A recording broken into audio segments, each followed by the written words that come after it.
जम्मू कश्मीर के chief secretary doctor Arun Kumar Mehta ji, additional chief secretary जो कृषि और अलाइड डिपार्टमेंट्स को हमारा देख रहे हैं, श्री अटल डुल्लू जी, इस खास जम्मू के vice chancellor professor JP Sharma साहब, डायरेक्टर एग्रीकल्चर कश्मीर चौधरी इकबाल साहब, director agriculture Jammu, agriculture horticulture के सभी हमारे अधिकारी और इस किसान महासम्मेलन में आए किसान बहनों भाइयों, अतिथिगण एवं मित्रों, सबसे पहले मैं आप सबका हृदय से स्वागत करता हूं इस सम्मेलन में आने के लिए। बड़े ध्यान से मैं सुन रहा था अपने चैंपियंस किसान बहनों और भाइयों को, जिन्होंने अपने विचार हमारे बीच साझा किए।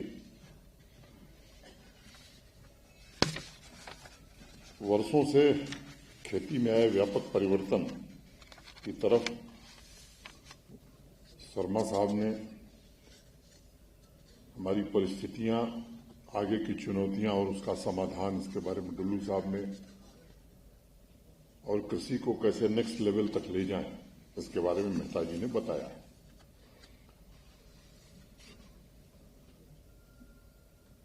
ऑलरेडी काफी देर हो गई, हमें एक और कार्यक्रम में बगल में ही जाना है, तो मैं बहुत संक्षेप में 2-4 बातें करके विदा लेना चाहूंगा। एक बात मुझे लगता है कि हमें ध्यान रखनी चाहिए कि जब हम परंपरागत खेती करते थे, तब हमारा देश सोने की चिड़िया के नाम से जाना जाता था। खेती में समस्या आई कब?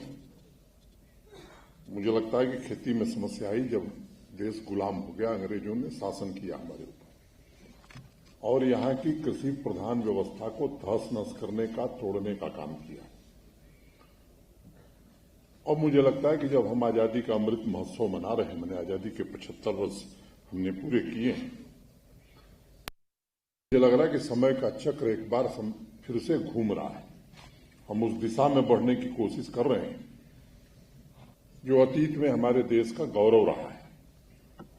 और यूरोप में बहुत से मुल्क अपनी जनता की फूड सिक्योरिटी को लेकर के आज हिंदुस्तान की तरफ देख रहे हैं, और ये हम सबके लिए चुनौती नहीं, एक बड़ा अवसर है। एक और खुशी की बात है कि भारत के प्रधानमंत्री पूरे विश्व को आश्वासन देकर आए हैं कि भारत आज के बदलते वैश्विक परिदृश्य, चुनौतियों से जूझ रही एक बड़ी आबादी दुनिया की के हित में मां अन्नपूर्णा की भूमिका निभाने से पीछे नहीं हटेगा। और ये भूमिका तभी पूरी हो सकती है जब आप जैसे किसान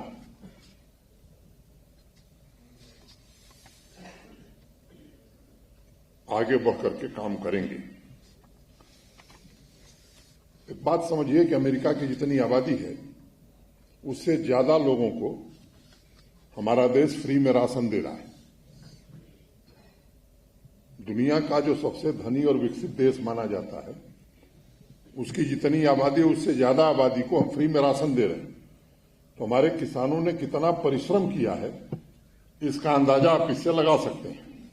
और इसलिए मैं आज के सम्मेलन में आना चाहता था, इसीलिए कि प्रत्यक्ष रूप से आपको सुन सकूं, आपसे मिल सकूं और सम्मान के साथ, जैसा पहले कहा गया, अन्नदाताओं को, किसान भाइयों के प्रति कृतज्ञता ज्ञापित कर सकूं।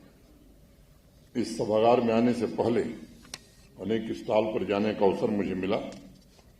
हर एक स्टॉल आपकी मेहनत, आपकी पसीने का जीता जागता उदाहरण है। लेकिन देश में भी एक बड़ा बदलाव आया। किसी ने जिक्र किया 2014 के बाद। आप ईमानदारी से विचार करिए, ढेर सारे बदलाव कृषि के क्षेत्र में आए हैं। और 2013 तक आप में से पता नहीं कितने लोगों को मालूम है कि ज्यादातर फूड आइटम हम इंपोर्ट करते थे, चाहे वो राइस हो, दाल हो, गेहूं हो, सब में 17 से लेकर 18% देश के बाहर से मंगा रहे थे। क्या कारण हो सकता था? मैं जब विचार करता हूं तो मुझे दो कारण दिखते हैं। एक, हरित क्रांति के पश्चात खेतों की उर्वरक क्षमता कम हो गई। इतना इस्तेमाल हमने किया केमिकल फर्टिलाइजर का कि हमारी उर्वरक क्षमता कम हो गई। और दूसरी, जो हमारी श्रम शक्ति है जिसका जिक्र लेबर फोर्स का हमने किया, उसमें तकनीक का अभाव आ गया। और 14 के बाद मैं समझता हूं कि एक एक करके ऐसे कदम उठाए गए हैं जिनसे इन दोनों समस्याओं के समाधान की तरफ देश और किसान आगे बढ़ रहा है। ये सच है कि किसान तो पसीना बहा रहा था, लेकिन उसको जो सहयोग चाहिए था उस मात्रा में नहीं मिल रहा था। चाहे बेहतर बीज हो या कि आसानी से क्रेडिट हो। 2014 के बाद आदरणीय प्रधानमंत्री जी ने जब soil health card scheme launch की थी, मुझे याद है मैं उस समय देश की संसद में था, भारत सरकार में मंत्री था। लोग अखबारों में व्यंग करते थे कि ये कौन प्रधानमंत्री है कि आदमियों का तो हेल्थ कार्ड बना नहीं है, सॉइल हेल्थ कार्ड की बात कर रहे हैं। आज उसका व्यापक असर, कितना लाभ देश को मिला है, मैं समझता हूं। ठीक है, कुछ कमियां हैं अभी। हमारा सामान्य किसान जो पढ़ा लिखा नहीं, उसकी भाषा को नहीं समझ सकता, जिसके समाधान के बारे में मुझे नहीं कुछ कहना है, बहुत बातें कही जा चुकी। और जब डिजिटल एग्रीकल्चर मिशन लॉन्च होगा तो मैं उम्मीद करता हूं कि अनपढ़ किसान भी उसके समाधान को समझ जाए, और वो काम जल्दी भारत सरकार करने जा रही है। इसका कितना बड़ा फायदा हुआ है, भाई हमारी मिट्टी की स्थिति क्या है। और मैं मानता हूं कि ये कृषि क्षेत्र में बहुत ही बड़ा दूरदर्शी कदम उठाया गया। जमीन किसान की मां है, और अगर उसके स्वास्थ्य की चिंता हम नहीं करेंगे तो मुझे लगता है ये बड़ा भारी अन्याय होगा। फिर हम खेती कैसे कर सकेंगे? दो और महत्वपूर्ण निर्णय दिए गए एग्रीकल्चर मैकेनाइजेशन का, और ये व्यापक स्तर पर हुआ। आर्थिक सहायता किसानों को कैसे पहुंचाई जाए, ये बताया जा चुका है, मुझे बताने की जरूरत नहीं। किसान क्रेडिट कार्ड, किसान सम्मान निधि, किसी किसान भाई ने यहीं से कहा कि 2000 ही मिलती है किस्त, लेकिन उस 2000 से हमको कितना फायदा होता है, इसका जिक्र यहीं एक हमारे भाई ने किया। मुझे लगता है कि अब आर्थिक सहायता किसान क्रेडिट कार्ड से भी पहुंच रही है। परंपरागत कृषि से हटकर आधुनिक कृषि की नींव इसलिए डाली गई कि खेती का पूरा परिदृश्य बदले। सिर्फ एक किसान था, दुनिया में तकनीक में बहुत बदलाव हो रहा था, लेकिन किसान के लिए आधुनिक तकनीक उपलब्ध हो, इसमें थोड़ा हम पीछे रह गए। अब हम तेजी से उस दिशा में भी आगे बढ़ रहे हैं। देश के किसानों को निश्चित रूप से इसका लाभ मिला है, और जम्मू कश्मीर ने तो कृषि और हॉर्टिकल्चर में मैं कह सकता हूं कि एक नए अध्याय की शुरुआत की है।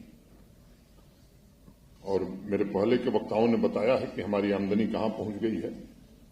एवरेज 18,919 रुपए। पंजाब हरियाणा के बाद हम तीसरे नंबर पर हैं, और अगर यूटी की श्रेणी में देखें तो यूटीज की श्रेणी में हम नंबर 1 पर हैं। और जिन चैंपियंस को मैंने सुना है, उनकी बात ने मेरे अंदर ये भरोसा मजबूत किया है कि जो मेहता साहब कह रहे थे कि साहब हम नंबर 1 हो जाएं, अगर कृषि विभाग, यूटी प्रशासन, हमारी एग्रीकल्चर यूनिवर्सिटीज, कृषि विज्ञान केंद्र और किसान साथ मिलकर के काम करेंगे तो ये लक्ष्य कोई बहुत मुश्किल नहीं है, ये हम प्राप्त कर सकते हैं। सामान्य तौर पर कोई ऐसा महीना नहीं बीता है जिस महीने में मैं किसी न किसी ऐसे कार्यक्रम में नहीं गया हूं जो किसानों से संबंधित है। और व्यक्तिगत रूप से मेरा परिचय भी काफी किसान भाइयों से हो गया, संवाद करने का अवसर मिला है। अब 70% आबादी हमारी कृषि पर और एलाइड सेक्टर पर आधारित है। स्वाभाविक रूप से सबसे फोकस्ड एरिया हमारी यही होनी चाहिए और मुझे लगता है कि एक महीने में एक बार मैं रूबरू होता हूं, लोगों से बात करता हूं, उनके सुझाव मांगता हूं आवाम की आवाज में। कोई ऐसा कार्यक्रम नहीं जिसमें 10 किसान भाइयों ने सुझाव न भेजे हों और हम कोशिश कर रहे हैं हम सब मिलकर के कि उसको जमीन पर कैसे उतारा जाए। और सबसे बड़ी प्रसन्नता का विषय है, कल मैं इस फास्ट जम्मू के कन्वोकेशन में गया था, दीक्षांत समारोह में, तो मैं दिमाग में कल्पना लेकर के गया था कि कश्मीर यूनिवर्सिटी का कन्वोकेशन, इस्लामिक यूनिवर्सिटी का कन्वोकेशन, जम्मू यूनिवर्सिटी का, कई यूनिवर्सिटीज में मुझे जाने को, और मैंने वहां महसूस किया कि 70% से ज्यादा गोल्ड मेडल बच्चियों को मिल रहा है। जब मैं इस खास जम्मू पहुंचा तो मेरे मन में, अब जब मैं पढ़ता था तो उस समय की कल्पना थी कि इंजीनियरिंग में पूरे बैच में मेरे एक लड़की पढ़ती थी और एग्रीकल्चर इंस्टीट्यूट में कोई लड़की थी नहीं, तो मैं उस दिमाग से गया था। और जब कल मैंने वहां देखा तो वहां 75% से ज्यादा गोल्ड मेडल वहां भी बच्चियों को मिला। ये सबसे बड़ी प्रसन्नता की बात। और आज जब बहनों ने आकर के किसान के नाते यहां से बात कही तो मैं समझता हूं कि ये हम सबके लिए अत्यंत ही गर्व का विषय है और प्रसन्नता का विषय है कि हमारी बहनें, हमारी बच्चियां भी अब इस पेशे में रुचि ले रही हैं। बाकी बातें कही जा चुकी है। मैं आपको एक बात का भरोसा दे सकता हूं कि किसान, नौजवान और महिला, ये हमारे प्रशासन की सर्वोच्च प्राथमिकता है। किसान के लिए जो भी करना होगा, डुल्लू साहब ने बहुत व्यापक ढंग से बताया, मैं उसको फिर दोहराना नहीं चाहता हूं। मैं डुल्लू साहब से अनुरोध करूंगा और एग्रीकल्चर, हार्टिकल्चर और एलाइड डिपार्टमेंट के सभी लोगों से कि एक व्यापक रणनीति अगले 2 साल हमें जल्द से जल्द बनानी है। उसमें वाइस चांसलर साहिबान और हमारे एग्रीकल्चरल साइंटिस्ट भी शामिल हों और उसके लिए संसाधन की कमी नहीं पड़ेगी। यूटी प्रशासन पूरे संसाधन उसके लिए उपलब्ध कराएगा। इस काम को हम आगे बढ़ाएंगे। और ये सच है कि भारत सरकार ने अनेक सारी योजनाएं शुरू की हैं, उसका बार बार जिक्र हुआ, मैं फिर दोहराना नहीं चाहता। जो हमारे यहां मैं कहूं कि पढ़े लिखे किसान भाई, जिनको हमने सुना है, ऐसे अनेक लोग हैं जो जिनको अवसर नहीं मिला होगा, उनसे भी मेरा निवेदन है कि ये भारत सरकार और यूटी प्रशासन की योजनाओं को अपने गांव में, अपने आसपास के लोगों को भी बताने में सहयोग करिए। आप जिस तरह आगे बढ़े हैं, अगर 10 लोगों को और आगे मुझे लगता है कि ले जाएंगे तो शायद ये जो चेन रिएक्शन होगा, हम लक्ष्य जल्दी प्राप्त कर सकते हैं। और निश्चित रूप से आमदनी की बात हो गई है। जीआई टैगिंग के बारे में बताया जा चुका कि अभी 12 और क्रॉप हैं। कोल्ड स्टोरेज की क्षमता में वृद्धि हुई है और आगे बढ़ने की जरूरत है। प्राइवेट सेक्टर भी आ रहा है और केवल देश में नहीं बल्कि अब विदेश में भी यहाँ के हार्टिकल्चर प्रोड्यूस जा रहे हैं। और इस तरह से मैं कह सकता हूं कि अच्छी उपलब्धियां हम लोगों ने हासिल की हैं, लेकिन अभी हमें लंबा रास्ता तय करना है। बैंकों के साथ निरंतर हम सब बैठक करते रहे हैं। अभी तक जम्मू कश्मीर बैंक ही मुख्य रूप से जम्मू कश्मीर के लोगों की चिंता करता था। भारत के वित्त मंत्री जी के साथ, रिजर्व बैंक के प्रतिनिधियों के साथ और भारत के बाकी बैंकों के साथ भी हम लोगों ने ये सुनिश्चित किया है कि बाकी के बैंक भी जम्मू कश्मीर के किसानों और युवाओं के लिए हर प्रकार की मदद करने में निश्चित रूप से आगे आएंगे। ये बात भी हम लोगों ने तय की है। मित्रों, किसी राष्ट्र का निर्माण करने वाले मेहनत का साथ बढ़ती उम्र के बाद सहारा ढूंढते हैं। क्रॉप इंश्योरेंस का जिक्र हुआ है, अब एनिमल्स का भी इंश्योरेंस हो रहा है। मुझे लगता है कि उस पर भी हमें काम करने की जरूरत है। और तीसरी बात, किसान भी जब 60 साल का हो जाए तो उसे पेंशन मिले, इसकी व्यवस्था प्रधानमंत्री जी ने की है। इसको भी हमें पॉपुलर करना है। जब जिलों के रिव्यू में मैं जाता हूं तो मुझे तकलीफ होती है कि उसमें हम किसान भाई अभी काफी संख्या में आगे नहीं बढ़ सके। तो ये हमारी जिम्मेदारी है, सबकी जिम्मेदारी है कि किसान भी जब कमजोर हो जाए तो 60 साल के बाद उसे भी पेंशन मिले। इसकी व्यवस्था जब देश में है तो हमें इस दिशा में भी आगे बढ़ने की जरूरत है। और 2-3 बातें। एक, मुझे लगता है कि अब वक्त आ गया है कि ऐसी सक्सेसफुल स्टोरीज हम स्कूल की किताबों में भी पढ़ावें ताकि स्कूल से ही बच्चे कृषि की ओर उन्मुख हों। ये समय की आवश्यकता है। मुझे लगता है कि ये आज समय की आवश्यकता है अगर हम वास्तव में कृषि को बढ़ाना चाहते हैं। ये आने वाला जो वर्ष है 2023, ये मिलेट ईयर के रूप में जाना जाता है, लोग जानेंगे। कश्मीर और जम्मू के वे क्षेत्र जहां मिलेट की पैदावार हो सकती है, इसकी एक कार्य योजना बनाकर युद्ध स्तर पर हमें काम करने की जरूरत है। मिल्क का बताया गया कि अब हम डेफिसिट स्टेट नहीं रहे, लेकिन फिशरीज में हमारे पास बड़ा स्कोप है। तो मुझे लगता है कि इस दिशा में अगर हम काम करेंगे तो निश्चित रूप से जम्मू कश्मीर कृषि और एलाइड सेक्टर में आगे बढ़ सकता है। अब कोरोना का बहुत जिक्र हुआ है। आप सबने देखा कि कोरोना काल में देश के बाकी जो क्षेत्र हैं सब में समस्या आई, लेकिन इस महामारी के दौरान कृषि और एलाइड सेक्टर ही रिसिलियंट था। और 2020-21 में यहां कृषि विकास दर 3.6% थी, वो 21-22 में बढ़कर 3.9% हो गई। और मुझे लगता है कि आज विश्व में भारत अगर सबसे तेज गति से बढ़ने वाली अर्थव्यवस्था बन रहा है तो उसमें सबसे बड़ा योगदान एग्रीकल्चर और एलाइड सेक्टर का ही है। इसके कारण हम आगे बढ़ सकते हैं। जिस प्रकार जनसंख्या में वृद्धि हो रही है, आने वाले समय में डिमांड और सप्लाई के बीच बड़ा गैप आने वाला है। आने वाले 20 सालों में बढ़ती आबादी को अगर भोजन पहुंचाने के लिए हमें क्या करना होगा, आज जो हम उत्पाद पैदा कर रहे हैं, जो हम प्रोडक्शन कर रहे हैं, उससे 50% ज्यादा प्रोडक्शन बढ़ाना होगा। और 50 साल बाद मुझे लगता है 2050 तक 70% प्रोडक्शन बढ़ाना होगा। अर्बनाइजेशन बढ़ रहा है, प्राकृतिक संसाधन जो नेचुरल रिसोर्सेस, इन पर लगातार दबाव बढ़ रहा है। क्लाइमेट चेंज की चुनौतियां हमें प्रोडक्टिविटी को हमारी प्रभावित कर रही हैं। इस तरह की अनेक कठिनाइयां किसान के सामने हैं और लेबर फोर्स भी लगातार कम हो रही है। आप में से अनेक लोगों ने यहां जिक्र किया है।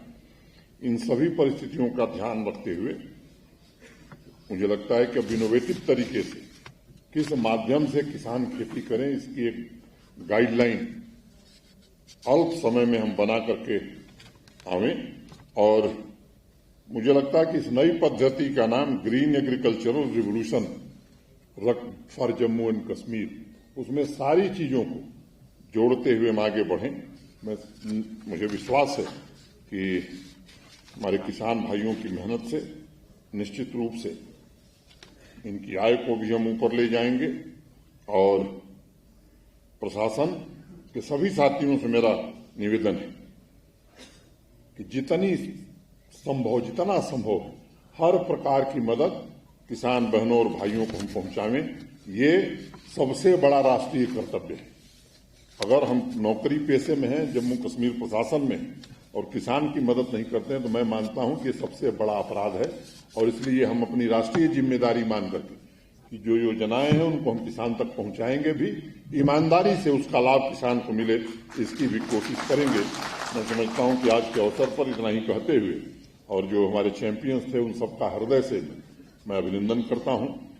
और भी मित्र बहुत अच्छा काम कर रहे हैं, लेकिन किसी कार्यक्रम की एक मर्यादा है, सबको अवसर नहीं मिल सकता है। तो जो मित्र छूट गए हैं उनको अगली बार अवसर दिया जाएगा। मैं उनसे क्षमा चाहता हूं। और दुल्लू साहब को, उनकी पूरी टीम को हृदय से बधाई देना चाहता हूं।